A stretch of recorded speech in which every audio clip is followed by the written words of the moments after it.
a website and organization that are pushing for a national paid leave policy.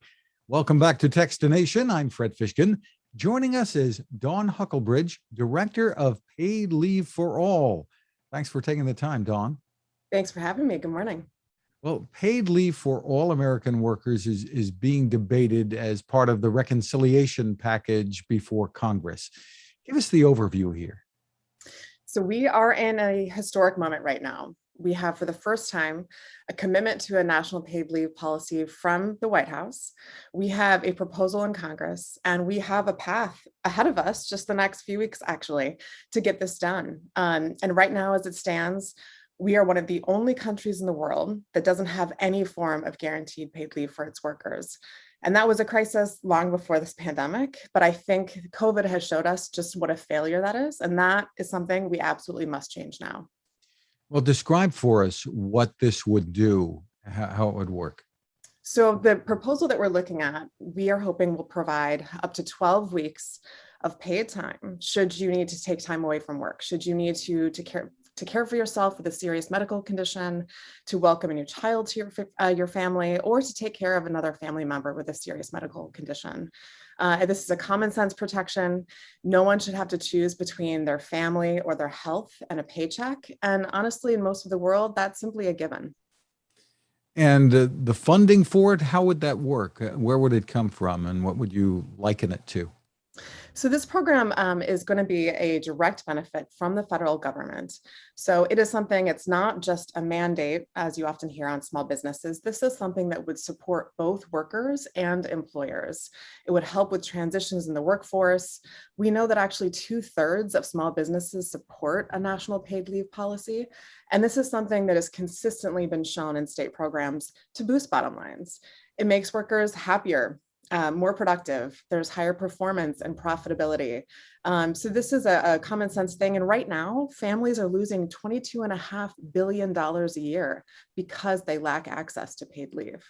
Now, is it something like unemployment benefits that employers and employees contribute to, or how does it work? So there are different models of the funding, the pay for.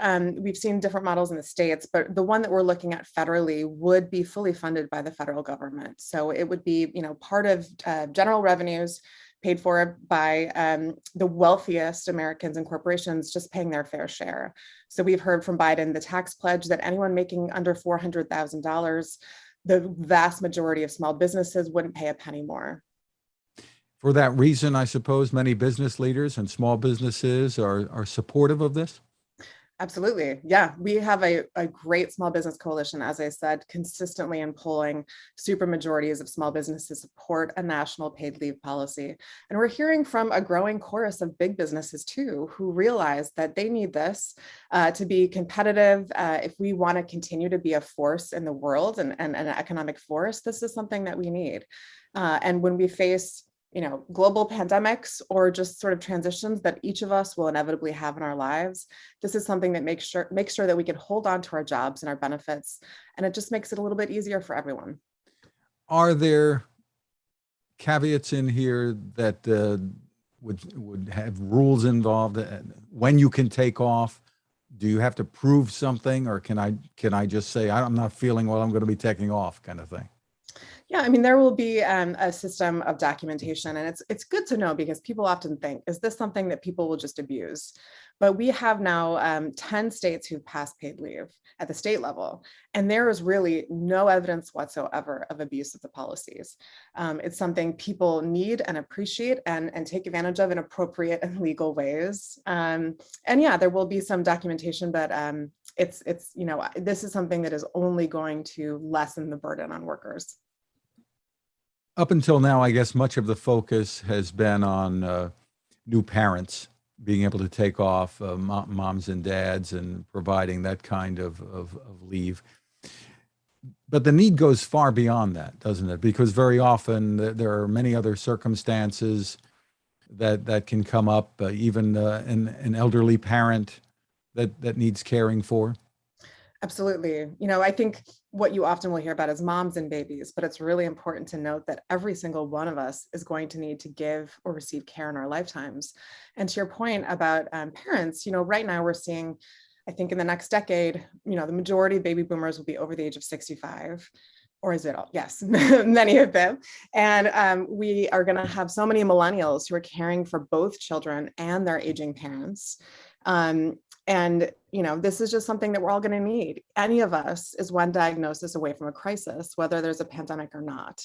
And this is something that will just give us more peace of mind. Do you think, even though this is part of the reconciliation package, which is not exactly what you would call bipartisan, that for this aspect of it, there is a lot of bipartisan support? Well, that's an interesting question because when the pandemic first hit, one of the first things that Congress did was pass an emergency paid leave law under the FFCRA. It was temporary, it was very limited in scope, it was never fully implemented. But nonetheless, we know that it prevented more than 15,000 COVID cases spread per day, saved countless jobs, kept families afloat. And this was done through a bipartisan vote. It was a historic vote. It was done through regular order. And on both sides of the aisle, we heard members of Congress touting and applauding that vote. And it was widely supported. Paid leave is one of the most widely supported policies in the country. We did pretty recently Senate battleground polling and found that supermajorities, and this is consistent, of Democrats, Republicans, independents, we even found 74% of Trump voters wanted a national paid leave policy, and they wanted it passed now in jobs and infrastructure. So this is whether or not Washington is getting in line among the voters. This is absolutely bipartisan. How important is the internet and social media to this effort and your organization? So important. And I think that's true for all kinds of advocacy and movement building right now, because, we had to really adapt, not just to the ways that the world is changing as a whole, but during the pandemic, had to really shift our methods of communication and organizing and think more creatively about using digital tools and how to build advocacy, how to be able to contact your member of Congress through a click of the button on our website. If you go to the Take Action right at the top. So we've really tried to evolve and adapt to that. Of course, the digital organizing was always going to be an important component to our work, but even more so now. Well, tell us what people can do, everyday people, to get involved and learn more and maybe assist. So much you can do. What I would say is, first of all, please go to paidleaveforall.org. Share your story. As we said, just click take action, and within a few seconds, you can contact your senators and members of Congress. You can follow us on all of the platforms. Hashtag paid leave for all, at paid leave for all, spelled out. You can follow us. We do a lot of interactive work on Twitter and Facebook and Instagram. And we'd love for you to share your story too. Tweet it at us. Tell us why you need paid leave or experience you had where you were able to use it or you really needed it. And make sure that your members of Congress are hearing from you and hearing those stories, and that they know that this is the moment and you expect them to pass paid leave for all. When it comes to business support for this, I understand that this would lift some of the economic burden for businesses, and also, they do care most often, I think, for the people who are working in the businesses. But on the other hand, right now, when they're having such a hard time finding employees, is it a mixed bag for them? I think it's not a mixed bag. I think it is a win-win, because, as I said, this is something that would be fully funded by the federal government. Workers are going to have to face these transitions and shifts no matter what. So this is something that allows employers to hold on to their talented workers. It allows them to deal with those shifts in the workforce, particularly now when things are still so uncertain. Honestly, we've done some looking at the numbers, and if we passed federal paid leave with other related care policies, it would yield millions of jobs, billions in wages, and trillions in GDP. So it's hard to imagine that we're going to leave that on the table, and we really can't afford the costs of inaction any longer. So instead of quitting a job because people feel they have to care for a situation or a loved one, they'd be able to keep the job and take off the needed time.